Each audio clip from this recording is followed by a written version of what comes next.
Good morning and welcome to day 2 of the California Land Recycling Conference. My name is Claire Weston and I am the program manager at the Center for Creative Land Recycling. As Meredith mentioned yesterday, we are so thrilled that you're all able to join us, especially considering the challenges this country is facing right now in public health, climate change, and racial injustice. It's important that we look forward together. As you've likely figured out following yesterday's sessions, this program that CCLEAR has put together in partnership with EPA and DTSC is far-reaching and multidimensional. Just take a look at this slide. Brownfield's redevelopment touches each of these topics. Yesterday, we considered historic housing inequities and their implications, and followed that with a discussion on California's attenuation factor. The scope and breadth of this field can feel daunting, but it is important that as land reuse practitioners, we make every effort to understand its intricacies and interdisciplinary nature. That's the key to better brownfield redevelopment. At the end of yesterday's session, Who Cares? Making our voices heard in an election year, Christopher Coase stated, "We as a movement and as an ecosystem, we need to do a better job talking about the intersectionality of brownfield with housing, with climate change, with environmental justice, infrastructure, and economic prosperity. Go beyond the brownfield cleanup. Talk about what we're creating." This struck me personally, and I'm willing to gamble that many of you are also struck by this and consider it the future of land reuse. Better brownfield redevelopment means working to understand historic and contemporary injustices and take action towards mitigation. It means developing the tools and practitioner networks that support holistic land reuse approaches. And it means delivering timely and contextual information as it relates to redevelopment so that we can stay ahead of the curve and move forward together. To that end, that's what we aim to deliver, not only with this conference, which of course is a major goal, but every day as the foundation of our mission and as the US EPA's technical assistance to brownfields provider for 10 states and numerous territories around the country, including California, of course. We provide one-on-one technical assistance, organize national webinars, host workshops and conferences like this one, and disseminate newsletters and online resources so that practitioners like yourselves can get the assistance that you need to revitalize communities through land reuse. Now, I'm talking a lot about expanding the redevelopment tent, a lofty but important goal, and one that I am confident we can reach because we are already residing in a large tent. Just take a look at your fellow attendees. This is a mixed group with an incredibly valuable combined wealth of knowledge. You've got 10% of you are nonprofits and NGOs. 25% of you are from the public sector, and many are from municipalities, especially. 30% of you are from federal and state agencies. 35% of you are from the private sector, including attorneys, remediation specialists, engineers, and underwriters. And then 12 of you are students, the future of this industry, if you will.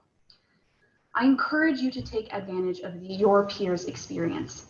Although the in-person face-to-face experience is, for now, literally out of reach, HUVA allows for a number of opportunities to connect with fellow attendees. I encourage you to participate in the community tab. We'll be posting prompts and discussion items following each session and welcome you to share your own thoughts. You can also contact your fellow attendees directly in the attendees tab. Fill out your profile so people know who you are. And finally, don't forget about the exhibitor booth. Our exhibitors have provided a number of valuable resources and are anxious to address your questions and speak to you about your redevelopment projects. Finally, it would be remiss of me not to take a moment to introduce you to the indelible CCLEAR staff. You'll be seeing a lot of Meredith and Ignacio, who did lead the charge with EPA and DTSC in developing the programming for this conference. But you'll be seeing a lot less of Miriam and Rachel, but make no mistake that they played outsized roles in the development and execution of this 3-day conference marathon. We ultimately have them to thank for turning what was supposed to be an in-person conference into a virtual experience. Now, without any further ado, it is my great pleasure to introduce our welcome remarks today from Adrienne Priselac, manager of the Toxics and Brownfields office at the US EPA, to deliver her own welcome remarks. Welcome, Adrienne. Thank you, Claire. Good morning, everyone. It's my pleasure to welcome you to the second day of the California Land Recycling Conference. As Claire said, my name is Adrienne Priselac, and I manage the Brownfields program at the U.S. Environmental Protection Agency's Pacific Southwest office. I hope you're all doing well during these difficult times. Special shout out to parents dealing with distance learning. I'm currently hiding out in the back of my house, hoping my 3rd and 5th grader don't run in here. It's overwhelming for me, but I know it's really hard for them. So I feel you all. But today, I'm here on behalf of our Regional Brownfields program. EPA's Brownfields program works to make a visible difference in our most environmentally impacted communities. The transformation of brownfields is the creation of positive change within neighborhoods that affects people's health, quality of life, and the ecosystems around them. EPA provides seed funding to get revitalization started. And it's your ability to leverage other federal, state, and private resources that sees projects through to redevelopment. Through our Brownfields program, we work in partnership with you all to address contaminated and environmentally complicated properties. And not just on a property-to-property basis, but by addressing the whole community to bring about lasting change. Together, we make this happen. Project partners are critical, and as this conference demonstrates, EPA is committed to convening key stakeholders and providing funding and technical assistance. This conference will highlight strategies, leadership, and the imagination necessary to help communities become sustainable. To illustrate this work, we will show you a video with examples of communities across the nation that have used EPA's Brownfields program resources to make lasting impacts. The focus of these projects are prioritizing quality of life, climate adaptation and mitigation, supporting vulnerable communities, and creating sustainable development patterns. We hope you enjoy this overview. I'm sure many of you are familiar with EPA's Brownfields program, but if you would like to learn more about us, our work, please visit our exhibitor booth or reach out to us. Thank you all for your commitment, your time to learn more about brownfields, and for being here with us today. Thank you so much, Adrienne. And now we're going to move to our keynote, Khanh Russo. This is not live, but Khanh Russo is here today with us. So I want to give a little shout out to Khanh. Thank you for being with us in this session. Khanh, would you like to take a moment to introduce your own video since you're here with us? You are on mute. Oh, there we go. Sorry. Well, it appears that Khanh is still on mute. There we go. You're all set. Go ahead, Khanh. Thank you again for the opportunity to be with you today. This is an incredible opportunity for us to talk about something that is critical to social justice and where we want to be as a community. Thank you to CCLR and the staff for the amazing work on putting this virtual conference. Excellent. Thank you so much. And now I'm just going to go ahead and share this wonderful video.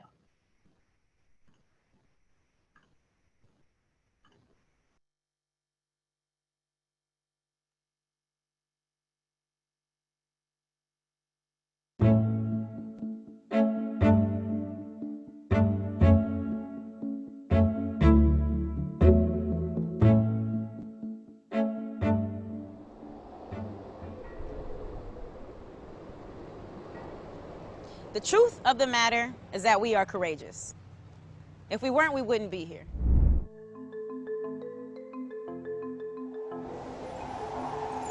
The honesty of our deal is that we are keepers of the golden, bridge builders to the world. We are the entire planet, every shade of human existence. We are an experiment in there and here and going and been and always in transit. In one blink at the area, you can see heavens and earth turn to see snow-capped mountains, revolve to see a zillion beads of water refract where ocean meets the bay. We speak every language. We eat all manner of crop. We thank our parents in every tone. It is good here. It is good here. We make and export self-actualization, compassion, ideas, engagement, hope. All that to say, we are worth protecting. We are worth engaging. We are worth the struggle it will take to make us our newest and best selves. Every hard conversation, every changed behavior, negotiation, protest, march, or affirmation, we are not done growing. At seeing what we wish was not there, at critiquing ourselves for the betterment of the world. We ain't perfect. We ain't chasing perfection. Ain't looking for hope overnight. What we want is equity. A fair shake for everybody who looks like us and everybody that doesn't. Not just for those who can afford it, but for everyone under the sound of this voice and everyone who doesn't hear too. What we want is access. We want amends. We want livable wages. We want food, bread, justice, land, as we've been calling for years. We want tired, poor, huddled masses. We want to give them safe space and sanctuary. We want all-night dance parties in the Mission. We want the green lush of Tilden. We want women to be safe. We want children to be safe. We want queerness to be exalted. We want our ancestors to be acknowledged, and we want our babies to be free. We know that this is risky conversation. We know that this is high stakes work. But as noted before, we are courage made manifest. We are bold by nature of our being. We are eons into this work and still just starting. We are hundreds of thousands and we are one. We are moving, pushing, thriving. Together, we ask the most courageous among us, the bravest in our midst, to join us.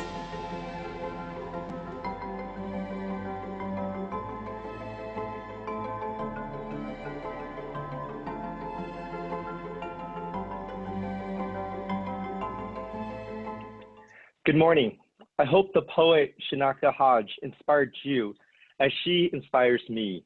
As an Oakland native, she shines a light on what equity would mean to the Bay Area and how all of us can contribute to this vision of a region and a state where everyone thrives.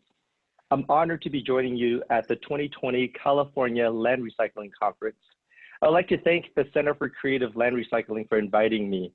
My name is Khanh Russo, and I lead the Partnership for the Bay's Future, a San Francisco Foundation initiative in partnership with advocates, legislators, and corporate partners such as Facebook, Chan Zuckerberg Initiatives, and Genentech. At the San Francisco Foundation, we really believe in creating communities where everyone thrives. This is a place where every resident can make a good living and leave a nest egg for the next generation. It's a place where everyone has an affordable place to call home and where each person can use their voice to shape the decisions that affect their lives. It's a place where everyone feels that they belong, where we can walk down the streets and see the businesses around us owned by members of our community, preserving our diverse culture. Our kids can go to a school that allows them to feel safe and grounded and which prepares them for success. Our prospects for success have no relationship to our zip code or the color of our skin. This is our goal. We know that there is much work to do to achieve this vision, but we also believe that this brighter future is worth striving for. This future we envision is better for everyone. This is what we at the San Francisco Foundation are working to achieve, and we hope you'll join us in building it. In particular, the Partnership for the Bay's Future was really designed with the belief that stable homes and healthy, resilient communities are the foundation that families need to thrive. Every family has a right to a stable home, and keeping Bay Area families of all races and economic backgrounds in quality, affordable homes means creating and maintaining healthy, resilient communities. We believe in a two-prong approach is the best way to cause substantial change. It takes policy and development to move the needle on affordable housing. And we believe that it takes a production, preservation, and protection of housing to create enough affordable housing to meet the needs in the Bay Area. The world around us is changing rapidly, presenting us with the most complex set of issues facing our state in more than a generation. And it feels like it just continues to get more and more complex. You know, right now we're dealing with significant wildfires, another layer of complexity to what we're experiencing. Everything we love about California is in jeopardy if we do not work together to develop effective ways to support our most important assets, our environment and our people. COVID-19 and the protests around the country for racial justice have really made it clear that we need our system to operate better, especially our housing system. COVID-19 has created great urgency for all of us to rethink the importance of our homes, our neighborhoods, and our environmental resources. The pandemic has demonstrated the fragility of the current housing system. It's fragile for the tenants who are struggling to socially distance and access online resources. It's fragile for some landlords who are struggling to operate remotely and collect rents. It's fragile for our economy, which needs healthy workers who have a place to be safe, but still engage in everyday activities. And it's fragile for our already displaced people in our streets. As we face these complex challenges, how we respond in this moment matters. These challenges will not be solved merely by simply building more housing or by the creation of a new housing program or yet another app. The long-term prosperity of our region will depend on our ability and really your ability to adapt quickly as the environments around us becomes more challenging and complex. We're facing environmental degradation. We're facing healthcare capacity shortages. We're facing automation of our jobs.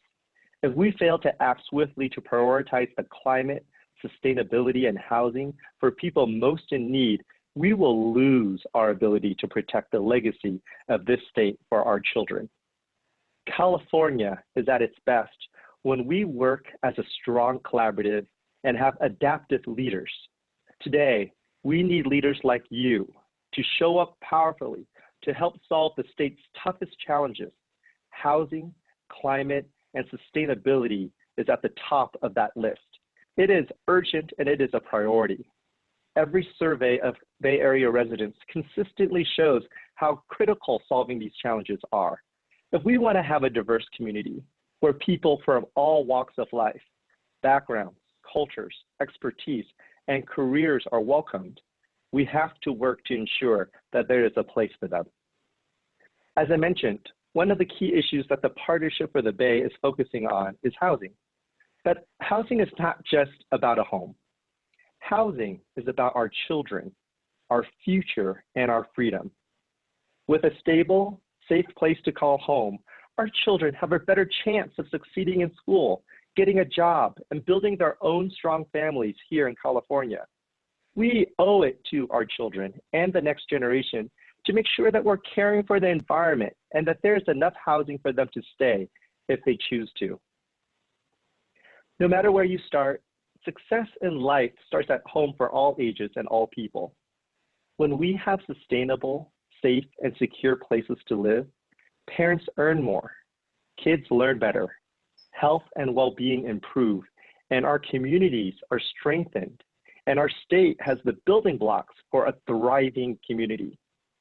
We all thrive when we can live near our place of work, reducing the stress on our existing infrastructure, as well as reducing the time and expense of commuting. Less commuting decreases our environmental footprint and leaves more time for community, health, and family. We all thrive when we put people first, making sure that everyone in our community has a decent place to lay their heads at night. Whether you are a renter, a homeowner, or without a stable place, we know that a stable home anchors our health and provides the ladder for future success. We all thrive when we have strong pathways to rebuilding wealth, whether we are renters or homeowners. In a world of uncertainty, we all need to build and pass on wealth, which can help break a cycle of poverty and improve life for everyone in our region. I believe that environmental justice and housing equity is really the path to liberation. You know, we simply cannot just ignore the context of how we arrived at this moment.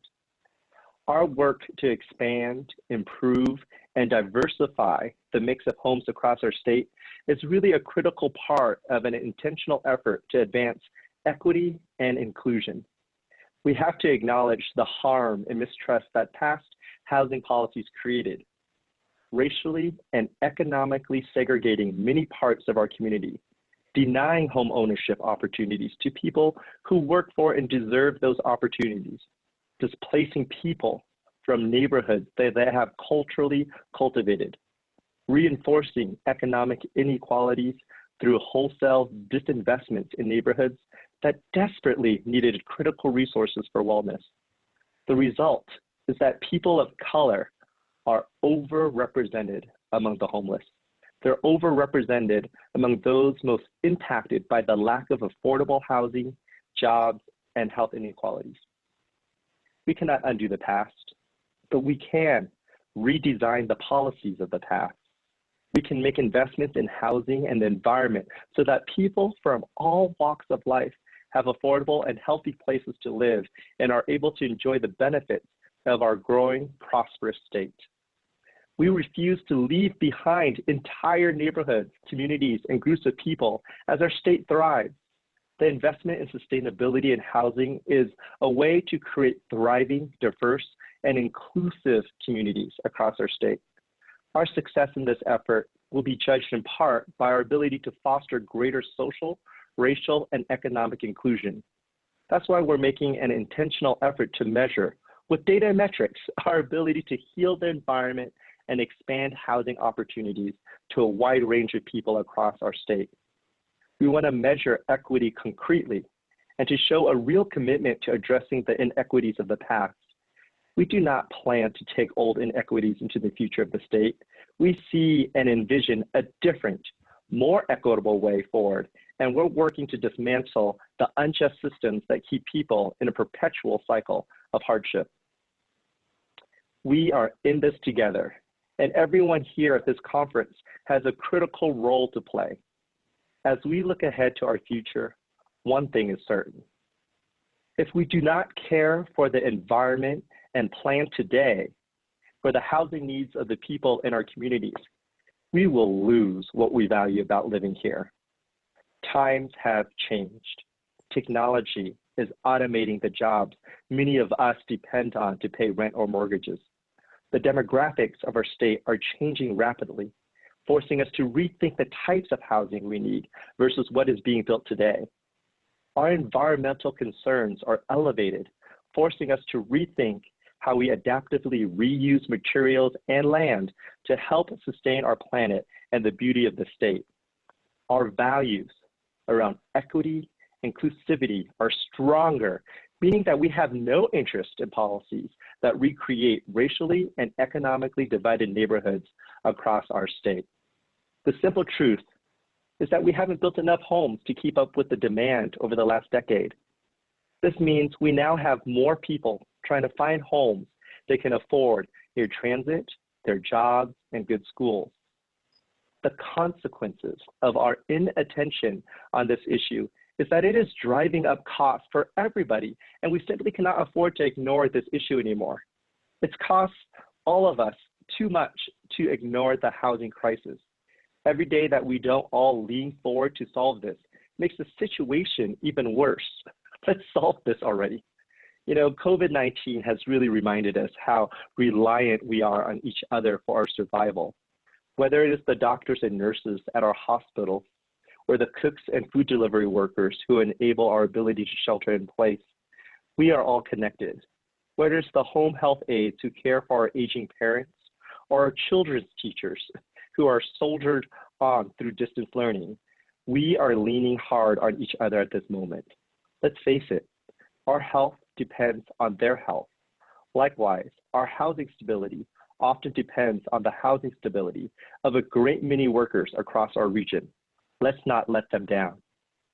No matter where we live or how we found ourselves in California, having a safe, stable place to come home to is the foundation of our well-being and mental health. It's where we celebrate our good times and recover from rest.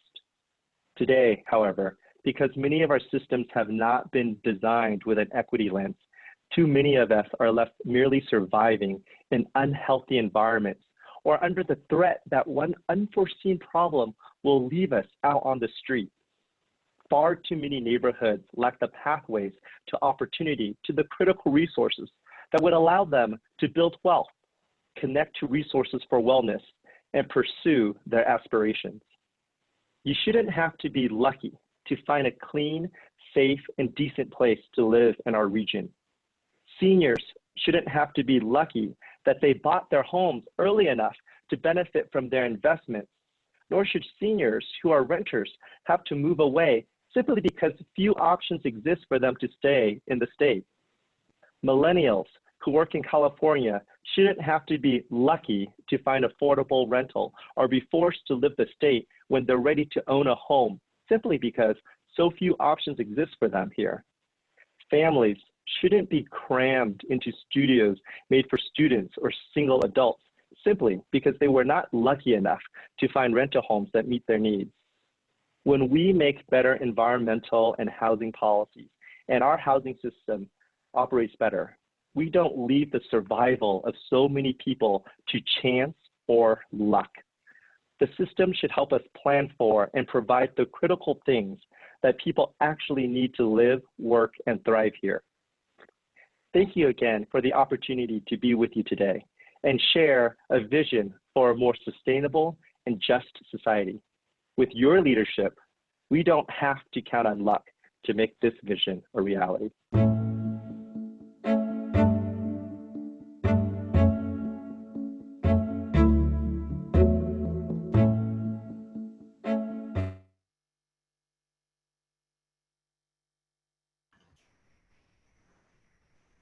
Thank you, Khanh. I think that was a very clear call to action, and I hope you were inspired.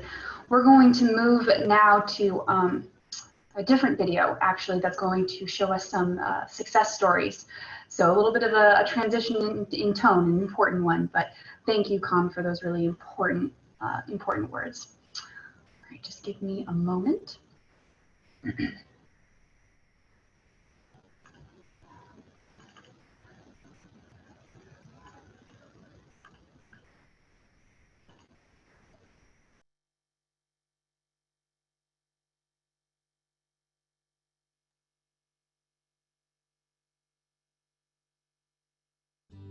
We are standing in the Sunshine Laundry building in Oklahoma City.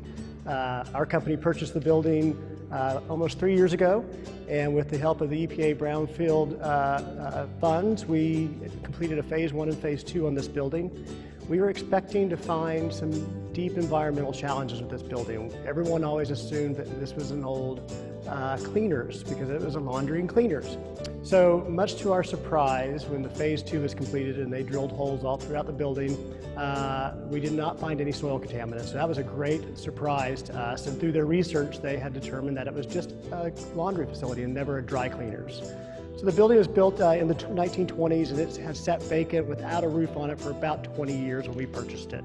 So there was full-size trees growing inside the building, homeless encampments, and it was quite a mess. But it was one of those buildings that people had driven by, that we had driven by, that everyone loved. It has just this great character from the 1920s. It's on the edge of downtown in an area that's rapidly redeveloping, and we love this building. We're really thrilled when the owner decided to sell it to us.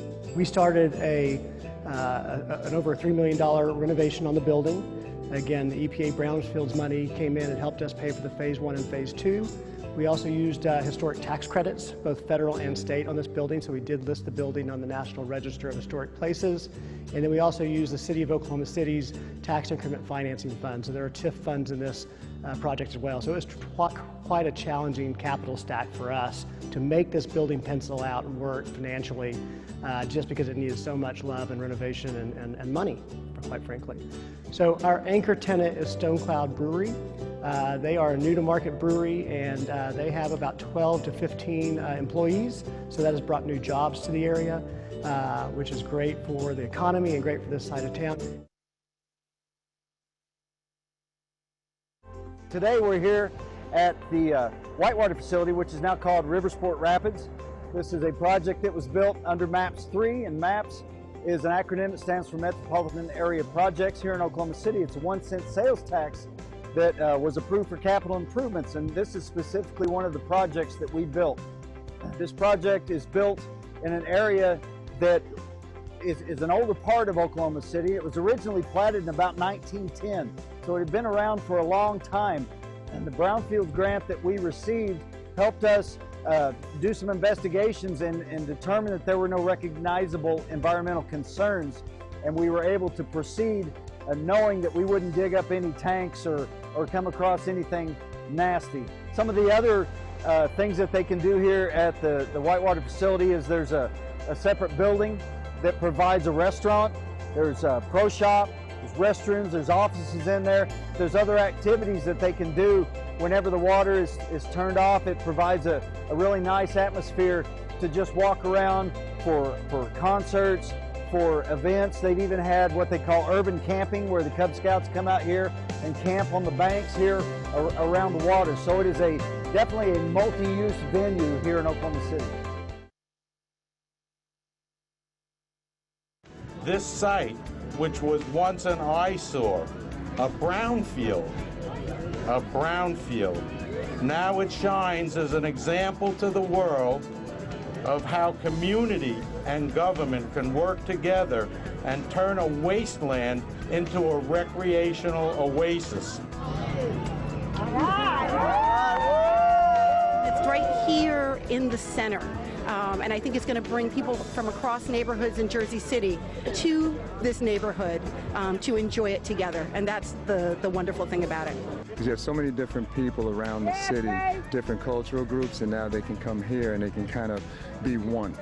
You know, so I think it'll give us an opportunity to introduce various sports, rugby, cricket, soccer, all kinds of things to different communities that never ever had those opportunities.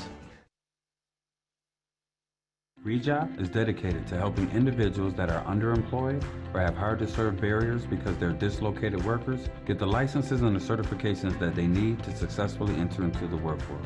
During the 8 weeks in the training program, individuals are trained to be able to learn the skills necessary to enter into various aspects of the environmental field. Those skills include lead abatement, mold abatement, asbestos abatement, HAZWOPER, OSHA, safety, confined space, first aid, CPR, and remedial education for math, science, and chemistry to be able to meet the needs of the employer. The City of Rochester every year awards contracts that are worth hundreds of thousands of dollars, sometimes millions of dollars, to clean up brownfields in our community.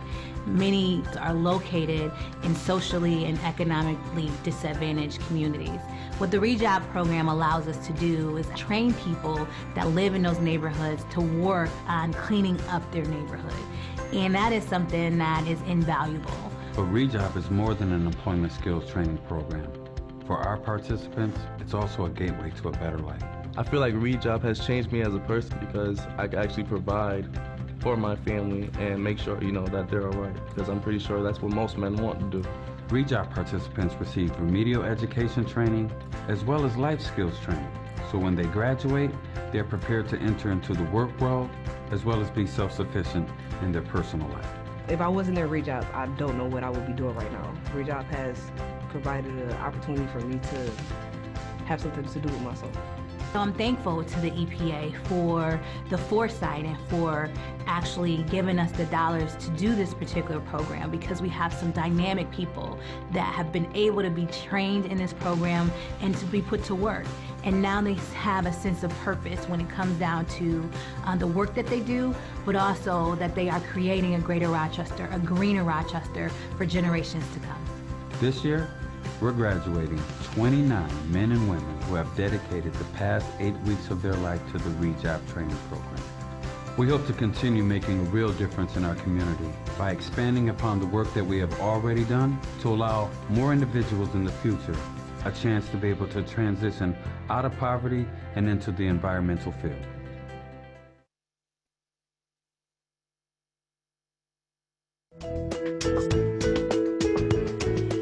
Here on the west side of downtown Oklahoma City is the former New Way laundry cleaner. Beginning in 1918, it served the state of Oklahoma as an industrial laundry facility, and it functioned for over 80 years.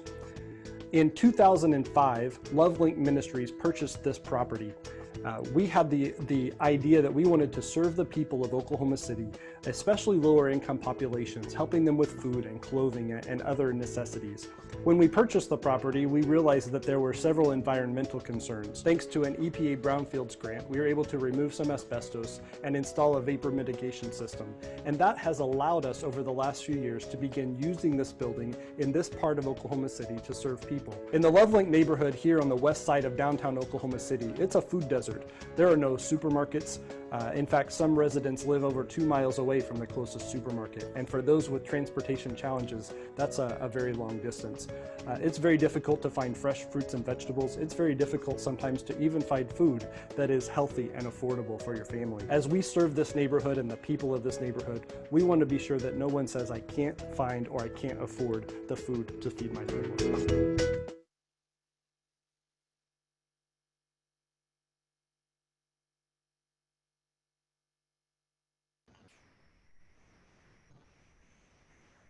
All right, that concludes our morning session, and there is a bit of time at this point to explore on Whova, share your thoughts with us, contact fellow attendees, and I definitely encourage you to check out EPA's exhibitor booth. They will be active in there, certainly until the next session at 10:15. Excuse me, I'm on East Coast times. I have to do a little calculation in my head every time. I also want to remind everyone that Brownfields 2021 is in Oklahoma City. You did see a success story from Oklahoma City. Also, just a personal plug, Berryline Park is just about a mile away from my house in Jersey City. So that was a nice one to see personally. So that's the end of our session, and I encourage you all to look on Whova, and we will reconvene at 10:15 for Hell and High Waters, Challenges and Opportunities of Urban Waterfront Development. That's going to be a very exciting panel, lots of speakers, lots of information. So we hope to see you there. All right, have a great second day of the conference, everyone.